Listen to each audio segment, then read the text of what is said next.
BJP में जो मंथन के बाद चीजें नजर आ रही हैं। उत्तर प्रदेश की पहले मैं बात कर लेता हूं। लोकसभा, ये देखिए अलग अलग लोकसभा क्षेत्र, कानपुर, प्रयागराज और गोंडा। तलवार किस पर लटक रही है? कानपुर में सत्यदेव पचौरी, प्रयागराज रीता बहुगुणा जोशी, गोंडा से बृजभूषण शरण सिंह जो मौजूदा सांसद हैं, इनके टिकट कट सकते हैं।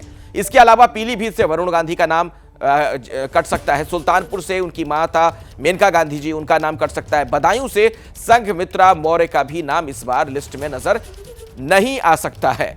लोकसभा क्षेत्र जो अलग अलग है उनकी हम बात कर रहे हैं। अब चलते हैं हम बंगाल, पश्चिम बंगाल, काथी की बात कर लेते हैं। शिशिर अधिकारी, इनके नाम पर भी संशय है, यानी आप समझ सकते हैं कि कैसे तलवार लटक रही है इन पर। अब दिल्ली की बात करते हैं। चांदनी चौक से डॉक्टर हर्षवर्धन का नाम कट सकता है।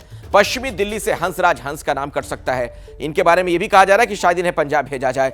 नई दिल्ली से मीनाक्षी लेखी का नाम कट सकता है। पूर्वी दिल्ली से गौतम गंभीर का नाम भी कट सकता है। तो ये वो तमाम चेहरे जिन पर तलवार लटक रही है। अब हम आपको असम लिए चलते हैं। असम में डिब्रूगढ़ की बात कर लेते हैं।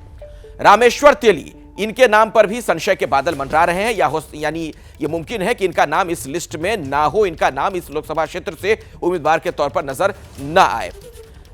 अब मैं आपको सीधे लिए चलता हूं आशीष कुमार सिंह के पास। हमारे एक और सहयोगी लगातार इसी खबर पर आप तक जानकारी पहुंचाने के लिए जुटे हुए हैं। आशीष, एक तरफ हम इस लेवल पर तैयारी देख रहे हैं एनडीए में, बीजेपी में खासतौर पर आप देखिए तमाम लिस्ट और उसको लेकर संशय किस पर है, नहीं है, तमाम पड़ताल, स्क्रूटनी और उसके बाद नाम सामने आ रहा है। दूसरे खेमे में क्या स्थिति है? कांग्रेस की बात कर ले खासतौर पर। देखिए, कांग्रेस के साथ सबसे बड़ी दिक्कत तो ये है अखिलेश, सर्वविदित है, सब लोग देख रहे हैं कि वो अपना घर भी संभालने में लगे हुए हैं, उससे भी जूझ रहे हैं और इंडिया अलायंस को बचाने में भी जूझ रहे थे। बड़े बड़े पार्टनर्स जब चले गए, अभी तक सीट शेयरिंग कई जगहों पर आपको पता है कि क्लैरिटी नहीं है, होगी नहीं होगी। एंटिसिपेटेड है कि महाराष्ट्र में अनाउंस करेंगे, यहाँ करेंगे, वहाँ करेंगे, एक आध जगह की ज़रूर उन्होंने दिल्ली और उत्तर प्रदेश में कर लिया है, लेकिन ये बहुत ज़्यादा टाइम ले गया इंडिया अलायंस। तभी देखिए आप बड़े बड़े सीनियर नेताओं ने जो साथ छोड़ा, ये आरोप लगा करके छोड़ा कि हम काफ़ी समय से, हम पिछले साल से लगातार कह रहे थे सितंबर में कर लीजिए, दिसंबर में कर लीजिए, वो नहीं हो पाया। अपने घर के अंदर कलह देखिए, हिमाचल की सरकार तकरीबन हाथ से स्लिप कर गई थी, किसी तरह संभाला। तो मुझे लगता है कि कांग्रेस अपनी संकटों को पहले सुलझा ले, उसके बाद इस पर कदम आगे बढ़ाएगी। बैक चैनल अंदर खाने में आपको ये ज़रूर जानकारी दे सकता हूँ कि खुद कांग्रेस ने सर्वे ज़रूर कराया है पैन इंडिया, जिसमें उन्होंने ये पाया है अपने कैंडिडेट्स स्पेसिफिक अलायंस, माफ़ कीजिएगा, रिव्यू के मुताबिक कि 100 से ज़्यादा सीटें उनको आ सकती है। कुछ ऐसे भी स्टेट्स हैं जहां पर प्राइवेट एजेंसी को, खास करके उत्तर प्रदेश में प्राइवेट एजेंसीज तक का इस्तेमाल किया गया है सर्वेक्षण कराने के लिए कि आखिर कांग्रेस कैसा फेयर कर सकती है, किनको टिकट दिया जाए। लेकिन बड़ा सवाल ये है कि मैंने सुना था 27 से 28 तारीख को सीईसी की बैठक होनी थी, वो अभी तक नहीं हुई। तो निश्चित तौर पर बीजेपी यहां पर कांग्रेस से आगे बढ़त बनाती हुई नजर आ रही है। बिल्कुल, और लोकसभा चुनाव के लिए मिशन मोड में बीजेपी कैसे, उसे आप इस तरह से भी समझिए। झारखंड, हरियाणा, छत्तीसगढ़ के लिए बाकायदा कुछ प्लान्स बने हैं। झारखंड में 14 में से 13 सीट पर लड़ेगी पार्टी, सूत्रों के हवाले से एक बड़ी जानकारी हमें मिल रही है। और हरियाणा में 10 में से 10 सीट बीजेपी लड़ेगी, जबकि छत्तीसगढ़ को लेकर जानकारी यह है कि 4 सांसदों के टिकट पर संकट है, यानी जो सिटिंग इस वक्त एमपी हैं। अभी छत्तीसगढ़ में बीजेपी के 6 सांसद हैं, 9 में से 3 सांसद लड़ने थे, विधानसभा चुनाव लड़े थे वो।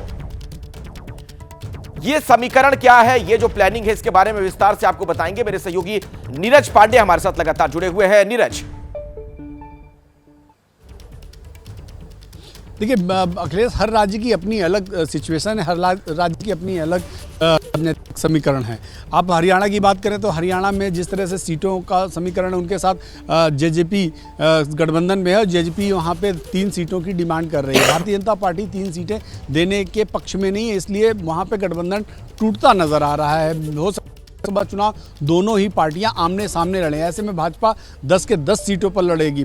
इसी तरह आपने देखा झारखंड की आपने बात की, झारखंड में 13 सीटों पर भारतीय जनता पार्टी चुनाव लड़ रही है। 1 सीट वो आजसू को देने के लिए तैयार हो गई, वो गठबंधन लगभग फाइनल हो गया है, इसलिए वहां पर 13 और 1 के रेशियो में चुनाव लड़ने वाली है। छत्तीसगढ़ की बात करें तो छत्तीसगढ़ में 9 ऑलरेडी विधानसभा में चुनाव लड़कर विधायक बन गए हैं, लेकिन जो 6 बचे हुए हैं उनमें से 4 की स्थिति अच्छी नहीं है। जैसे ही घड़ी का काटा दोपहर 2:30 पे आए, बबीता जी का दिल सास बहू साजिश के लिए मचल जाए।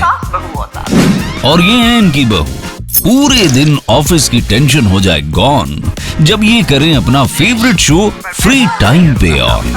इनकी तरह आप भी देखें अपना फेवरेट शो अपने टाइम पर और डाउनलोड कीजिए एबीपी लाइव ऐप अपने स्मार्ट टीवी पर।